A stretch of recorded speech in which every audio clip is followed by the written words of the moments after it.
ইসরায়েলের জারজ সন্তান কিনা সেটাই আমার জিজ্ঞাসা। তারেক জিয়া 2007 সালে মুচলেখা দিয়েছিল জীবনে আর রাজনীতি করবে না। আরে বেটা, তোর যদি সাহস থাকে তো বাংলাদেশে ফিরায়, আমরা একটু দেখি নেতা কোথায়। এতিমের অর্থ আত্মসাৎ করে খালেদা জিয়া জেল। আমি দয়া করে তাকে বাসায় থাকার অনুমতি দিয়েছি, আমার ক্ষমতা বলে।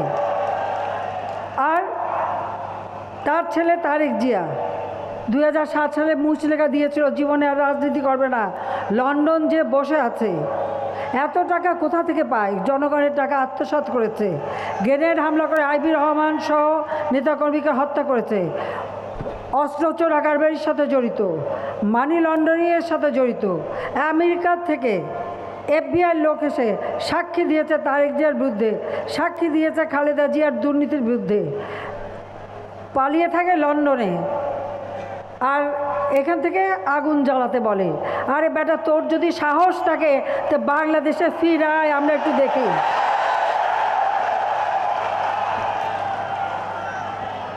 ভাই ও বোনেরা আমার, পুলিশ হাসপাতালে আক্রমণ করে অ্যাম্বুলেন্সগুলি পর্যন্ত পুড়িয়েছে।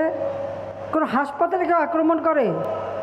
আমার ভাবতে অবাক লাগে, জানি না আপনারা আমার সাথে একমত কিনা। আপনারা দেখেছেন প্যালেস্টাইনের উপর ইসরায়েলরা কিভাবে হামলা করছে হাসপাতালে। মা বাচ্চাদের নিয়ে গেছে, মনে করেছে যে হাসপাতালে কেউ আক্রমণ করবে না।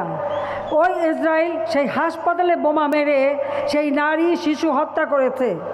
আর খালেদা জিয়া, তারেক জিয়ার চেলাবেলারা অ্যাম্বুলেন্সের মধ্যে অন্তঃসত্ত্বা মহিলাকে তারা আক্রমণ করে। তাহলে কি ইসরায়েলের জারজ সন্তান কিনা সেটাই আমার